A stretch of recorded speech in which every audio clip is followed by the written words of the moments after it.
नमस्कार, मैं हूं आपके साथ सुमित शर्मा। ज्योतिष और द्वारिका पीठ के शंकराचार्य स्वरूपानंद सरस्वती के ब्रह्मलीन होने के बाद उनके पार्थिव देह को अंतिम दर्शन के लिए रखा गया है। शंकराचार्य जी ने नरसिंहपुर जिले के झौतेश्वर परमहंसी गंगा आश्रम में करीब दोपहर 3:30 बजे कल अंतिम सांस ली थी। इसके बाद उनकी पार्थिव देह को झौतेश्वर आश्रम में ही उनके निवास स्थल मणिद्वीप से गंगा कुंड लाया गया, जहां रात्रि में उनके पार्थिव देह को लोगों के लिए दर्शन के लिए रखा गया है और संकीर्तन वहां पर जारी है। वहीं आज के क्या कार्यक्रम होंगे, इसे लेकर बात की हमारे नरसिंहपुर संवाददाता ने स्वामी अविमुक्तेश्वरानंद सरस्वती से।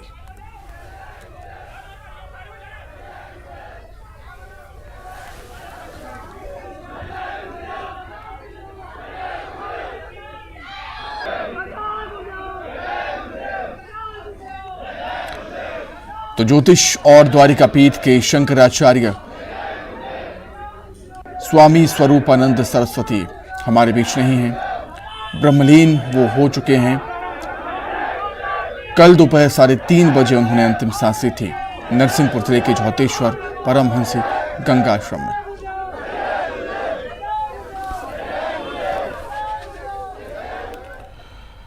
अधिक चर्चा के लिए सीधे हम जबलपुर का रुख कर लेते हैं। प्रतीक हमारे साथ इस समय जुड़े हुए हैं। प्रतीक, बेहद ही अपूर्णीय क्षति, हम कहेंगे बेहद ही दुखद खबर कि शंकराचार्य जी हमारे बीच नहीं रहे। देखिए, बिल्कुल शिवकांत, कहीं ना कहीं जितने भी हिंदू धर्मावलंबी हैं उन पे कहीं ना कहीं शोक की लहर दौड़ पड़ी जब कल 3:30 बजे के आसपास गुरुजी ने अंतिम सांस ली। इस वक्त सीधे उनके दर्शन हम आपको कराना चाहेंगे। अंतिम दर्शनों के लिए परमहंसी आश्रम में स्वरूपानंद सरस्वती जी की जो अंतिम दर्शन के लिए जो आर्थिक देह है वो यहाँ पर रखा हुआ है। तमाम जितने भक्त हैं वो कहकर यहाँ पर आ रहे हैं और दर्शन यहाँ पर कर रहे हैं। 3:30 बजे जो है भू समाधि महाराज जी को यहाँ पर दी जाएगी। इस बीच तमाम भक्तों का आना देर रात से ही जारी है। हर कोई यहाँ पर आकर स्वरूपानंद सरस्वती जी के दर्शन यहाँ पर कर रहा है, शंकराचार्य जी के दर्शन यहाँ पर कर रहा है और धर्म लाभ प्राप्त कर रहा है। अंतिम दर्शनों के लिए यहाँ पर सभी भक्त आए हुए हैं और जैसा कि समय नियत किया गया 3:30 बजे तमाम बड़ी राजनीतिक हस्तियां जो हैं वो भी यहाँ पर आपको बता दूं कि आएंगी, कूच करेंगी। पूर्व मुख्यमंत्री कमलनाथ, पूर्व केंद्रीय मंत्री, इसके साथ साथ वर्तमान में केंद्रीय मंत्री प्रहलाद पटेल, उनका आगमन भी लगभग यहाँ पर होगा। और भी कई हस्तियां जो हैं एक कर जैसे जिनकी सूचना मिल रही है। छत्तीसगढ़ के पूर्व मुख्यमंत्री रमन सिंह का भी आगमन यहाँ पर हो सकता है, जैसे जानकारी हमको मिली है। और जैसा कि आप देख भी रहे हैं, तमाम जो भक्त यहाँ पर मौजूद है वो एक कर भजन कीर्तन करते हुए श्री राम जय राम के भजन के साथ ही देर रात से सिलसिला जारी है। देर रात को ही शंकराचार्य स्वामी स्वरूपानंद जी का जो देह था वो यहाँ पर आ गया था और अंतिम दर्शनों के लिए तब से लगातार अनवरत रूप से जो सिलसिला है वो यहाँ पर जारी है, आपको बता दूंगा। और जो सिलसिला है वो लगातार चल रहा है। 99 वर्ष की आयु पूरी कर चुके थे महाराज जी और बीते दिनों कुछ दिनों पहले ही जब तीज का त्योहार था उस दिन प्रकटोत्सव कार्यक्रम जो है वो भी मनाया गया था। 99वां प्रकटोत्सव कार्यक्रम था, आपको बता दूं। और फिलहाल उसके कुछ ही दिनों बाद ये बुरी खबर सामने आई। जितने भी भक्त हैं पूरे देश भर में उनमें शोक की लहर दौड़ पड़ी। हमने देखा भी था कल प्रधानमंत्री नरेंद्र मोदी ने भी ट्वीट करते हुए शोक संवेदनाएं जो है प्रकट की थी महाराज जी के निधन पे। और बेशक हिंदू समाज, पूरा हिंदू समाज कहीं ना कहीं शोक में डूबा हुआ है, क्योंकि एक बड़ी हस्ती थे। द्वारका समेत ज्योतिष पीठ के शंकराचार्य की जिम्मेदारी इनके जिम्मे थी और लंबे समय से जिम्मेदारी का निर्वहन कर रहे थे। 1981 में आपको बता दूं जब पहली दफा इनका जो शंकराचार्य की उपाधि से इनको सुशोभित किया गया था, बाकायदा जो पूरी प्रक्रिया होती है धार्मिक उसका अनुपालन करते हुए ही उनको शंकराचार्य बनाया गया। तो तब से लेकर अब तक 2 पीठों का जो कारभार है वो ये संभाल रहे थे। इनके ऊपर ये जिम्मेदारी थी द्वारका पीठ की और ज्योतिष पीठ की। और वर्तमान में जैसे ही कल ये खबर आई, सूचना मिली, उसके बाद से लगातार शोक की लहर जो है पूरे जितने भी देश भर में इनके अनुयायी हैं, हिंदू धर्मावलंबी है, हिंदू मान्यता जो रखते हैं, उन सभी में दौड़ पड़ी। और बेशक एक बड़ा जो लॉस हम जिसे कह सकते हैं, एक प्रकार से एक बड़ा दुख का ये विषय भी है। और बेशक फिलहाल अभी दर्शनों के लिए यहाँ पर जो देह है, पार्थिव देह है, वो रखा गया है और 3:30 बजे भू समाधि जो है महाराज जी को दी जाएगी। बिल्कुल प्रतीक, जब भी गुरुजी कहीं भी जाया करते थे तो उनके दर्शन के लिए, उनको सुनने के लिए बड़ी संख्या में लोगों की भीड़ पहुंचती थी। अब चूंकि गुरुजी ब्रह्मलीन हो चुके हैं, अंतिम दर्शन के लिए उनके पार्थिव देह को रखा गया है। निश्चित तौर पर लोगों के आने का सिलसिला भी लगातार जारी होगा वहां पर। जी हाँ, देखिए लगातार मैंने जैसा बताया रात से ही जो सिलसिला है वो भक्तों का आने का शुरू हो चुका है। यहाँ पूरा अगर आप परिसर देखेंगे तो देर रात से जो भक्त हैं वो यहाँ पर जमे हुए हैं। दूर दराज क्षेत्रों से जो भक्त हैं वो यहाँ पर आए हुए हैं। जी आप कहाँ से आए हैं और कब आए हैं? सिवनी जिला गणेशगंज से है। महाराज जी के देवलोक गमन की सूचना मिली, कहीं ना कहीं शोक की लहर दौड़ पड़ी है। भू समाधि दी जाएगी 3:30 बजे। आप लोग अभी फिलहाल अंतिम दर्शन के लिए यहाँ पर आए हैं? अंतिम दर्शन और समाधि तक रुकेंगे। बाला भवानी आश्रम से हैं हम लोग। महाराज जी का जो आश्रम है बाला भवानी, वहाँ से है। कितना बड़ा एक लॉस है पूरे हिंदू समाज के लिए, क्या कहेंगे? बहुत बड़ा लॉस है। हमारे गुरु थे और बहुत बड़ा लॉस है हिंदू समाज के लिए। जी तो बेशक जैसा कि आप सुन रहे हैं एक बड़ा दुख का ये पल जो है वो हमारे बीच में है। और इस वक्त तमाम जितने भक्त हैं वो एक कर आते हुए और यहाँ अंतिम दर्शन महाराज जी के कर रहे हैं। पुनः आपको दर्शन हम अपने दर्शकों को भी करा दें। अंतिम दर्शनों के लिए जो उनका पार्थिव देह है वो ज्योतेश्वर में अभी फिलहाल जो आश्रम है परमहंसी आश्रम, वहां पर रखा गया है। और अनवरत रूप से जो भजन कीर्तन का दौर है वो देर रात से जारी है और संभवतः समाधि होने तक यानी 3:30 बजे तक का जो समय नियत किया गया है तब तक ये जो प्रक्रिया है वो अनवरत रूप से जारी रहेगी।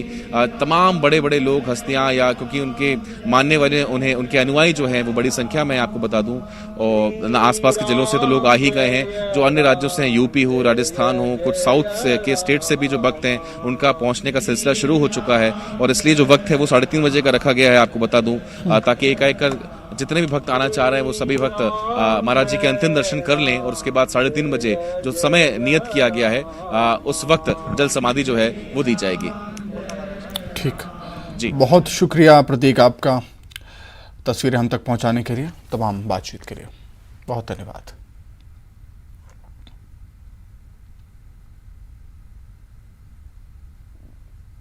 दो पीठों के धीश्वर शंकराचार्य स्वरूपानंद सरस्वती ब्रह्मलीन हो गए हैं। हमारे साथ उनके अनन्य शिष्य अभिमुक्तेश्वर सरस्वती हैं। क्या संदेश होगा इस समय और क्या कहना चाहेंगे भाई? हम उससे जानना चाहेंगे।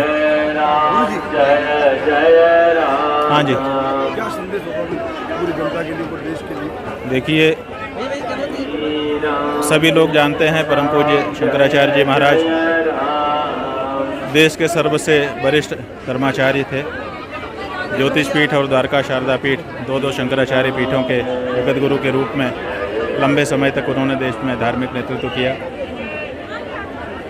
राम जन्मभूमि का मुद्दा हो, राम सेतु के संरक्षण का मुद्दा हो, गौ माता की रक्षा का प्रश्न हो, गंगा में अविरल निर्मल धारा का सवाल हो, राष्ट्र नदी घोषित करवाने का प्रश्न हो, कौन सा ऐसा मुद्दा है जिस मुद्दे पर सामने आकर के मुखर होकर के संसाधनों का उपयोग करते हुए उन्होंने सनातनी जनता के पक्ष में लड़ाई न लड़ी हो।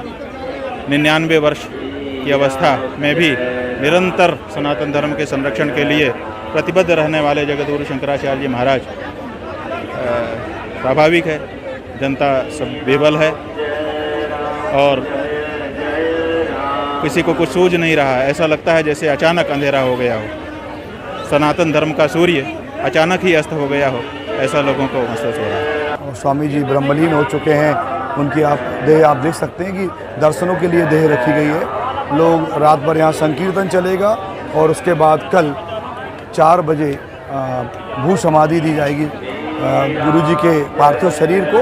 तो आज रात भर यहाँ संकीर्तन होना है और उसके बाद सुबह से कई कार्यक्रम होना है। अभिमुक्तेश्वरानंद सरस्वती जी ने बताया कि बहुत सारे कार्यक्रम कल होंगे और उसके बाद उनके देह को भू समाधि दी जाएगी। तो ये समझा सकता है कि कल जो आने वाला दिन है बहुत सारे लोग होंगे, बहुत सारे देश में भक्त हैं जो गुरुजी के इस परिसर में अभी भी बहुत सारे लोग नज़र आ रहे हैं। लेकिन कल का जो सूर्य होगा वो और भी बहुत सारे लोगों की भक्ति का सागर यहाँ उमड़ेगा। तो निस्संदेह बहुत सारे भक्त हैं जो गुरुदेव के दर्शन करने के लिए यहाँ पहुँचेंगे।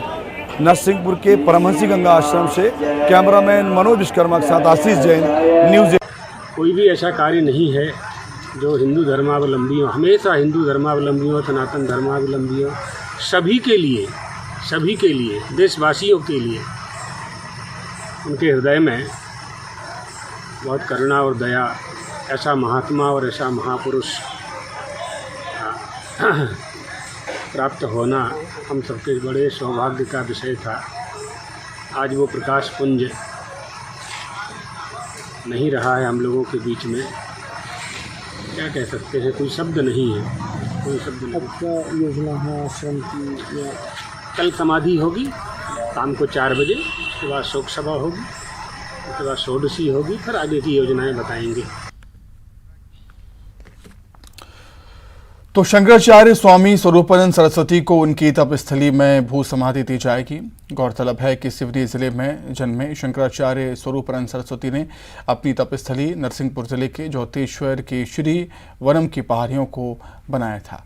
शंकराचार्य के ब्रह्मलीन होने के बाद अब इसी ज्योतिश्वर आश्रम में उन्हें शाम 4 बजे के बाद भू समाधि दी जाएगी, जिसे लेकर शाम से देर रात तक यहाँ लोग कार सेवा में जुटे रहे। ज्यादा जानकारी दी हमारे सहयोगी आशीष चंद ने। आगे बढ़ते हैं। जगत गुरु शंकराचार्य स्वामी स्वरूपानंद सरस्वती अब हमारे बीच नहीं हैं। उन्होंने नरसिंहपुर जिले की परमहंसी गंगा आश्रम में रविवार को अंतिम सांस ली। परमहंसी गंगा आश्रम नरसिंहपुर में शंकराचार्य स्वरूपानंद सरस्वती को उनका निवास स्थल मणिद्वीप बेहद ही प्रिय था और वे हमेशा मणिद्वीप में ही रहते थे। चतुर्मास के दौरान पूरा समय उन्होंने मणिद्वीप में ही बिताया और उनके इलाज के लिए इसी मणिद्वीप में पूरा आईसीयू रूम बनाया गया था। मणिद्वीप की सबसे बड़ी खासियत यह है कि ये प्रकृति के करीब है और साथ ही सूर्य की रोशनी भी हवा के साथ सभी जगह आसानी से पहुंचती है। ने बात कही कि ये सीढ़ी पे बुजुर्ग भी चढ़ेगा और जवान भी चढ़ेगा और बच्चा भी चढ़ेगा, तो सीढ़ी का सिर्फ हाइट आपको एकदम संभाल के रखना है, जो आपको तकलीफ ना हो चढ़ते समय। वो कर दिया। उनका सब कुछ जो था फ्यूचर का प्लान 2006 में बता दिया था। आज चल रहा है अभी 2022 और 2006 में पूरी प्लान उन्होंने बता दिया और वैसे ही चल रहा है। अब मतलब बन गया उससे। वो जानते थे कि उनको इस जगह से क्या लेना देना है, हम नहीं कुछ जानते। उन्होंने नाम भी हमको बता दिया इन 2006 कि दिस इज़ द नेम, और वही नाम। और मणिद्वीप को मीनिंग भी यही है कि भगवती माँ का ये निवास है, तो ये निवास है भगवती का। तब गुरुदेव यहाँ बहुत खुश हैं। और जैसे दोनों स्वामी जी लोगों ने हमको बता दिया कि परमहंसी गंगा आश्रम इतना पवित्र क्यों है, ये एक तीर्थ स्थल है, यहाँ गंगा भी है नर्मदा भी है, तो कहीं जाने की हम लोग को ज़रूरत नहीं पड़ी। हम तो कहीं जाते भी नहीं, गुरु के चरणों में हमने गंगा भी देख ली और नर्मदा भी देख ली, तभी तो गुरु जी यहाँ इतने खुश थे। ये कोई हमारा किया हुआ कुछ नहीं है, इसमें एक गुरु ने चाहा, बस हमको निमित्त बना दिया। आगे बढ़ते हैं बात कुछ और खबरों की। मध्य प्रदेश में 13 सितंबर से मानसून सत्र की शुरुआत हो रही है। मानसून सत्र को लेकर आज सर्वदलीय बैठक होगी। विधानसभा स्पीकर गिरीश गौतम का कहना था कि बैठक में सत्र को सुचारू रूप से चलाने को लेकर चर्चा होगी।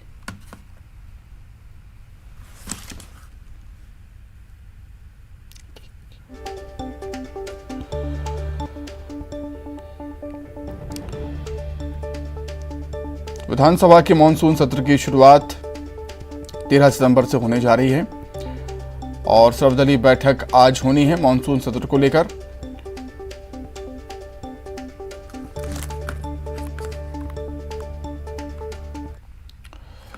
भोपाल से खबर है, बीजेपी विधायक दल की बैठक आज होनी है शाम को 7 बजे सीएम हाउस में। बीजेपी के विधायक दल की बैठक होगी। विधानसभा सत्र को लेकर रणनीति बनाई जाएगी। 13 सितंबर से विधानसभा का मानसून सत्र शुरू हो रहा है और इसी को लेकर बीजेपी विधायक दल की बैठक होनी है सीएम हाउस में। ये बैठक होगी और किस तरीके से विधानसभा के मानसून सत्र में रणनीति बनाई जाएगी, विपक्ष के सवालों का जवाब देने के लिए क्या रणनीति होनी चाहिए, उस रणनीति पर इस बैठक में चर्चा होगी। शाम को 7 बजे सीएम हाउस में बीजेपी विधायक दल की बैठक आज।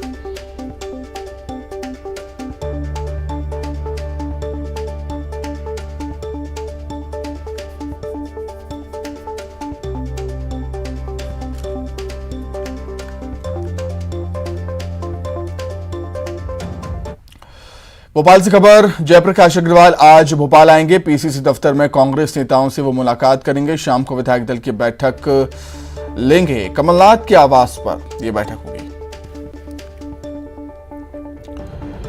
तो जयप्रकाश अग्रवाल राजधानी भोपाल आज आएंगे। पीसीसी दफ्तर में कांग्रेस नेताओं से मुलाकात उनकी होनी है। शाम को कांग्रेस विधायक दल की बैठक भी बोलेंगे और कमलनाथ के आवास पर कांग्रेस के विधायक दल की बैठक होगी। ज्यादा जानकारी के लिए सीधे भोपाल का रुख कर लेते हैं। शरद श्रीवास्तव हमारे साथ जुड़ गए हैं। शरद, निश्चित तौर पर कल से विधानसभा की मानसून सत्र की शुरुआत हो रही है और विपक्ष के विधायकों की बैठक होना बेहद जरूरी। क्या कुछ कार्यक्रम रहने वाला है आज? बिल्कुल, देखिए कल से विधानसभा का जो मानसून सत्र है वो शुरू हो रहा है, लिहाजा सत्र को सुचारू तरीके से चलाने के लिए भी बैठक हो रही है, सरकार को घेरने के लिए भी बैठक हो रही है और विपक्ष के सवालों से बचने के लिए भी बैठक हो रही है। जो महत्वपूर्ण बैठक है आज पहले शाम 4 बजे होगी विधानसभा में, जो सर्वदलीय बैठक है। विधानसभा के स्पीकर गिरीश गौतम इस बैठक को लेंगे और इस बैठक में चर्चा इस बात पर होगी कि जो सत्र कल से शुरू हो रहा है वो सुचारू तरीके से चल सके। जितने दिन का 5 दिन का सत्र है उस दौरान में जनता से जुड़े हुए मुद्दों पर ज़्यादा से ज़्यादा जो चर्चा है वो हो सके। तो सर्वदलीय बैठक है पहले, फिर उसके बाद में कांग्रेस और बीजेपी दोनों पार्टियों के विधायक दल की बैठक है और इन विधायक दल की बैठकों में भी चर्चा इसी बात पर होगी कि किस तरीके से सत्र में अपनी अपनी रणनीति को पुख्ता किया जाए। जहां तक बात विपक्ष की है यानी कि कांग्रेस की है, तो कांग्रेस की भी आज महत्वपूर्ण बैठक है विधायक दल की, जिसमें जो नए प्रभारी नियुक्त हुए हैं जेपी अग्रवाल वो भी आएंगे, कमलनाथ भी मौजूद रहेंगे, नेता प्रतिपक्ष डॉक्टर गोविंद सिंह समेत जो विधायक हैं विपक्ष के वो मौजूद रहेंगे और रणनीति इस बात पर बनेगी कि किस तरीके से सरकार को अलग अलग मुद्दों को लेकर घेरा जाए। वहीं दूसरी तरफ बीजेपी विधायक दल की भी बैठक है जो शाम 7 बजे सीएम हाउस में होगी, जिसमें मुख्यमंत्री शिवराज सिंह चौहान मौजूद रहेंगे और तमाम जो विधायक हैं सत्ता पक्ष के वो मौजूद रहेंगे, जिसमें इस बात पर रणनीति बनेगी कि विपक्ष के जो सवाल हैं उनके जवाब आखिरकार किस तरीके से देना है और कैसे सरकार को अपना पक्ष मजबूती से विधानसभा में तथ्यों के साथ रखना है। तो कुल मिलाकर कह सकते हैं कि बैठकों के दौर आज 4 बजे से शुरू होंगे जो देर रात तक चलते रहेंगे, क्योंकि कल से विधानसभा का जो मानसून सत्र है वो शुरू हो रहा है। ठीक है शरद, आपका बहुत शुक्रिया जुड़ने के लिए, तमाम जानकारी के लिए आपका बहुत धन्यवाद। चलिए अब आगे बढ़ते हैं। ग्वालियर से बड़ी खबर है। ज्योतिरादित्य सिंधिया के दौरे का आज तीसरा दिन है। केदारपुर में सरकारी पट्टा वितरण कार्यक्रम में वो शामिल होंगे, नवनिर्वाचित जनप्रतिनिधियों के साथ बैठक भी करेंगे। दोपहर में सिंधिया दिल्ली के लिए रवाना हो जाएंगे। ग्वालियर से खबर, ज्योतिरादित्य सिंधिया के दौरे का आज तीसरा दिन। केदारपुर में सरकारी पट्टा वितरण कार्यक्रम में शामिल होंगे केंद्रीय मंत्री सिंधिया। नवनिर्वाचित जनप्रतिनिधियों के साथ बैठक भी उनकी होनी है और दोपहर में ही सिंधिया राजधानी दिल्ली के लिए रवाना हो जाएंगे।